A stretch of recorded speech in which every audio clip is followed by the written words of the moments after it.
yang lucu lagi itu, yang nggak nyambung lagi sebenarnya. Saya dilantik siang ini, malam langsung mimpi. Sebelum dibuat danau ini di aliran sungai ini ada namanya lubuk-lubuk, banyak lubuk-lubuk yang sekarang ada di dalam air ini. Nah, di lubuk itu mempunyai sejarah masing-masing seperti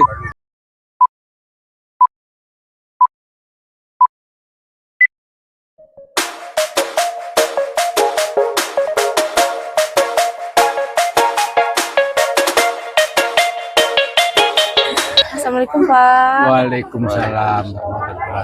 Kami dari Universitas PGRI Silangpari izin mewawancari Bapak untuk mengenai tentang tradisi Larung Telaga. Nah, untuk pertanyaan kami, Pak, itu secara singkat apa itu tradisinya, Pak, Larung Telaga ini? Ya, terima kasih. Ini begini, mengenai Larung Telaga seperti tadi sudah saya uraikan singkat. Iya, Pak. Cuman perlu saya ulang ya. Iya. Larung Telaga yaitu suatu penghormatan kepada alam yang kita adakan secara ritual, yaitu dengan selamatan dan membagi kebahagiaan, membagi makanan kepada makhluk-makhluk lain yang ada di telaga ini.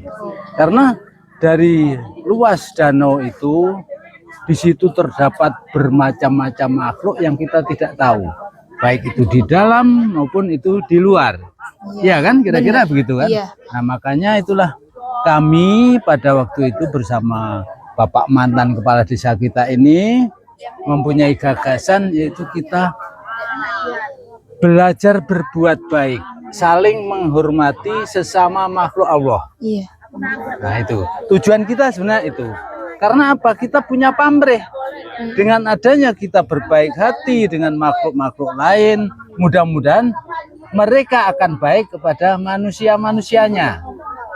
Gitu. Jadi itulah makanya kita mengadakan acara ini, karena danau ini juga tempat mencari nafkah warga kita Sugiwaras ini dengan mencari ikan. Gitu kan.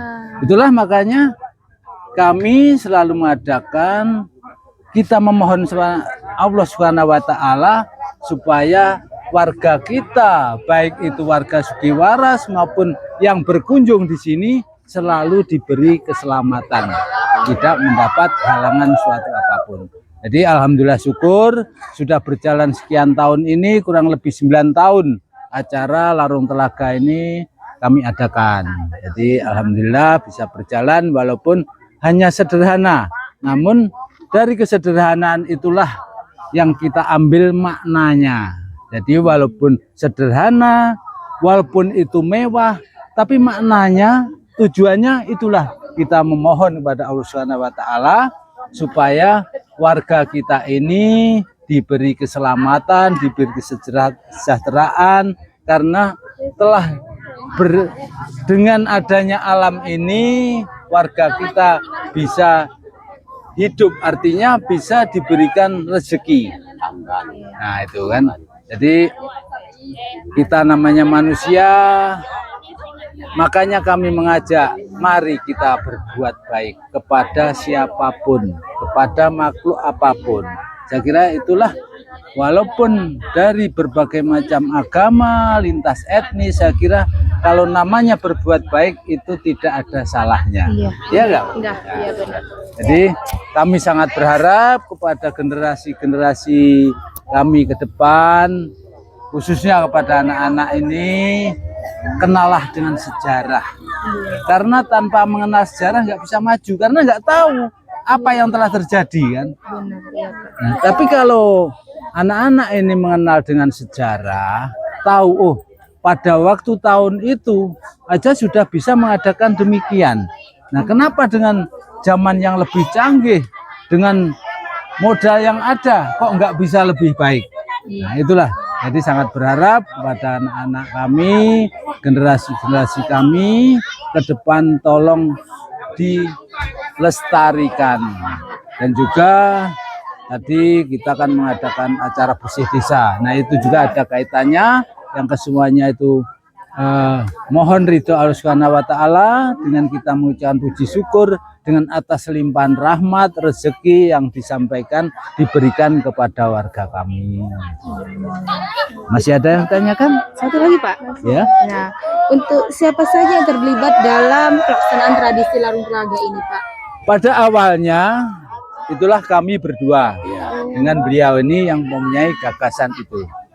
Jadi kami berdua dengan dasar pengalaman kami di Jawa, dengan adanya air yang luas, itulah kami meyakini bahwa di situ terdapat makhluk-makhluk yang tidak kita kenal, yang kita tidak tahu, yang perlu kita perhatikan. Jadi tidak hanya kita memperhatikan yang hidup saja, yang kelihatan saja kita perhatikan. Ilmiahnya nggak kenal deh ini. Iya. Memang kalau secara ilmiah nggak ada. Iya, tapi kita lihat tradisinya tadi Nah, Pak. tradisi. Tapi percaya atau tidak percaya, dunia lain tuh ada. Iya, benar Pak. Ada. Iya. Saya yakin ada. Terus termasuk Tuhan menciptakan dunia lain kok. Itulah makanya kita saling menghormati makhluk apapun. Itu kuncinya itu sebenarnya pada intinya. Jadi dengan demikian kita kalau sudah berbuat baik, mungkin namanya manusia saja, walaupun orang itu jahat umpamanya, kalau kita bisa kita dekati dengan kita baiki, mungkin dia nggak jahat. Iya, benar. Harimau yang ganas, kalau kita bisa kita dengan tulus, kita mendekati, mengasihi, akhirnya kan Iya. dia lunak, jinak, kan Benar, gitu. Pak. Nah itulah makanya kita berusaha melalui tokoh-tokoh ini kita merintis, yaitu untuk mengenal kebaikan, mengenal alam-alam lain, dan juga seperti di air ini banyak sekali makhluknya, bukan hanya ikan saja, itu banyak nih. Benar. Ada buaya, ada macam-macam. Tapi alhamdulillah syukur tidak ada yang mengganggu karena kita tahu, kita mengerti tadi. Kembali lagi ilmiahnya nggak kenal. Soalnya begini deh ya. Iya Pak. Iya. Boleh percaya boleh tidak. Iya. Karena leluhur kita itu apa ya? Taruhlah air yang seluas ini itu kan ada, kalau di laut selatan ada rajanya. Iya. Itu kan itu kata leluhur kita, kebenaran Iya. kita nggak Penunggunya. tahu, ilmiahnya nggak masuk. Nah, otomatis kalau danau selebar ini entah itu RT, entah itu kadusnya pasti ada perangkatnya. Iya. Jadi yang lucu lagi itu yang nggak nyambung lagi sebenarnya. Saya dilantik siang ini, malam langsung mimpi. Nggak masuk akal menurut saya. Iya. Karena apa? Setelah saya pikir-pikir, kades sebelum saya mungkin nggak nyambung, Nggak diajak nyambung, komunikasi. karena nggak ada pengertian Ah, tentang nggak nyambung istilah Itu. komunikasinya nggak nyambung. Oh, yang ini kira-kira agak nyambung. Ya persis itu kayak yang di film-film itu. Cuma satu. Takut saya ini bukan mimpi ya. Sadar tapi aku tadi tidur. Masa iya. melihat dengan jelas. Iya, dengan jelas. Mimpi tapi sadar. Sadar. Duduk saya itu. Berarti Duduk sempat berpikir, apa iya? Saya intip lagi. Untuk air enggak. iya. Enggak kelihatan, saya agak takut. Oh iya, saya jawab sendiri. Ilmiahnya enggak kenal itu tadi. Iya. Oh iya. Oke. Di samping itu juga sebelum dibuat danau ini di aliran sungai ini kan ada namanya lubuk-lubuk, Banyak. lubuk-lubuk yang sekarang ada di dalam air ini. Nah, di lubuk itu mempunyai sejarah masing-masing seperti lubuk genting, lubuk belayar dan sebagainya itu. Buaya ada lubuk. Kalau lubuk genting tempat ini buaya. penunggunya buaya. Kalau di lubuk belayar itu ikan tapah. Nah, masih banyak lagi yang bisa saya uraikan sebenarnya. Kalau lubuk genting itu Ini kalau lu genting bawah tanggul ini ada rumah mau. genting bawahnya itu tanggul ini. Iya. Terus sebenarnya kalau kita buat suatu wisata itu bisa kita buatkan suatu apa ya? termasuk Sana lagi untuk mengenang itu Bahwa- kita buatkan situs lah istilahnya. Iya. Umpama di Lubuk Genting kita buatkan patung buaya umpamanya itu. Bisa karena untuk mengenang bahwa di situ dulunya tempat buaya. Sudah kena warga itu buang. Benar. Saya tahu sendiri masalahnya. Yang sini namanya Selamat, yang ukuran 1 teko. Yang Iya. namanya Pak Ponidi waktu itu dapat di lokasi sini 4 meter itu. Iya, 4 Pak. meter panjangnya. Tapi ya dilepaskan lagi di danau ini. Entah kalau sekarang sudah berapa tahun. Saya pernah ketemu seolah-olah buaya itu bisa diajak komunikasi. Percaya nggak percaya? Saya iya Pak, benar. Saya itu orang 5. Saya ngelembur masang intek di situ. Saya waktu itu PK. Intek itu untuk nyedot air ke pump. Iya. Putih nggak apa-apa. Jadi jam truk ngadep ke sana, nggak bisa putar, bisanya hanya mundur. Kalau putar maju lagi sangat jauh.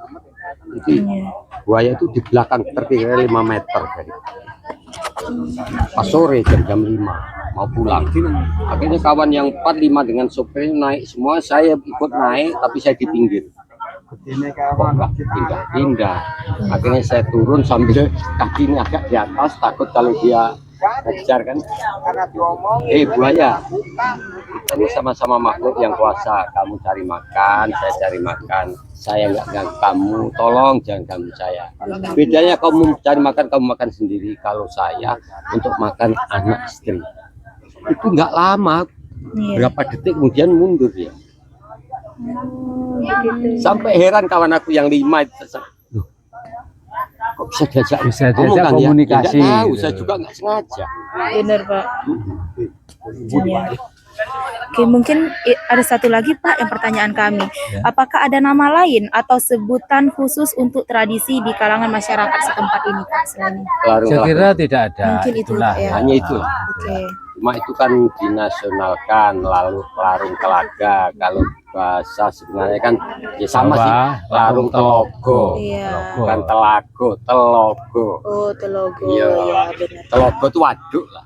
Iya. Genangan Baik air waduk. yang luas. gitu. Air yang luas, baik itu buatan alam ataupun buatan manusia. Iya.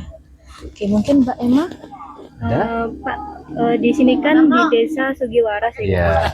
Nah, Desa Sugiwaras itu kenapa sih dinamakan dengan Desa Sugiwaras itu Oh, apa? panjang. Panjang itu. Nah, Nah, ya. apa Ya. maksudnya ya. apa? Nah, moga, Pak. Yang agak paham saya itu. Iya. Oh, iya. Eh, Boleh. Karena yang pembuat desa itu waktu itu saya paling dekat. Jadi pada tahun 1948 awalnya itu ada tentara nasional kita bergerilya di daerah Jombang, Timur. Jawa Timur. Nah, di situ para tentara itu bermukim di satu desa dusun. Iya. Disitulah bergerilya di situ. Agak masuk desanya nggak mungkin tercium lawan lah. Nah, pada satu saat ada yang permen itu datang. Kamu bisa nggak bisa, kita ini harus pindah malam ini karena besok ini Belanda sudah dengar kita mau diserang. Iya. Ya, jadi jam 3 itu berangkat tentara kita itu, tentara nasional kita itu, para pejuang lah, Pejuang, pejuang 45. Nah, berangkat sampai jalan kaki sampai kira-kira jam 7 pagi. Umumnya kalau dulu jam 7, setengah 7, bahkan jam 6 kalau agak jauh dari pasar itu udah ke pasar Rame, iya, Pak. aktivitas ya, Iya. jalan kaki. soalnya. Benar. Nah, di tengah-tengah antara dusun dengan dusun agak jauh. Namanya Pak Wagimin, Kopral Wagimin, Mantan kepala desa yang kepala pertama. desa yang pertama di sini. Itu tanya dengan ibu-ibu yang ke pasar itu yang arah sana itu dusun mana? Dusun apa Dik namanya? Beweh. Alangkah jeleknya. Iya. Beweh itu tonggos. Jadi nggak bisa nutup mulut lah. Iya, gitu. Oh, iya, Nah, itu beweh namanya. Kalau bahasa Jawa beweh. Kalau bahasa Jawa bebek itu kayak jengkol itu Ya, lah. beweh itu ya. Beweh itu Iya. sama beweh beda. Benar. Yang orang nggak bisa nutup mulut keluar ngiler lah. Oh, Itu iya. beweh kok elek men. Jelek sekali. Terus nanya dusunnya satu itu dusun apa? Kalau itu Sugiwaras Pak. Lah waktu tahun 1962 kebetulan desa Sugiwaras dipinitip dipenitipkan tahun itu 62. 62. Dengan mendadak waktu rapat di forum tuh dimintain nama desa. Iya. Nah, Kopral Wagimin tadi ingat masa itu. Oh. Jadi, Sugiwaras yang bagus. Pada waktu itu belum punya nama, hanya Pal 1, Kampung 1, Kampung 2, sampai Kampung 7. Iya. Kampung 0 ya ada ya. Nah, Kampung 0 sampai Kampung 7 waktu itu. Jadi, itu ada bukunya, Dek. Anak-anak KKN dulu dibuat, cerita saya dibuat buku. Iya. Tapi saya simpan satu entah kemana. Saya di rumah kan banyak bekas, jadi Iya. di bukuan kecil gitu. Itu ceritanya. Jadi tahun terbuat itu tahun 1962, terinspirasi kejadian tahun 48. 48. Ya, agresi kedua. Agresi kedua. Itu di daerah Jombang. Karena termasuk pendahulu kita yang buka desa Sugiwaras itu dulu kan dari angkatan darat. Jadi angkatan semuanya, Migrasi angkatan darat. angkatan darat semua. Oke. Itu saja Bapak wawancara kami Ya. tentang mengenai tradisi Larung Telaga secara Ya. singkatnya Bapak. Mungkin itu saja Bapak. Kami mohon maaf apabila ada Amin, salah amin. kata. Kepada Allah saya mohon ampun. Saya akhiri. Wassalamualaikum warahmatullahi wabarakatuh. Waalaikumsalam Waalaikumsalam warahmatullahi warahmatullahi wabarakatuh.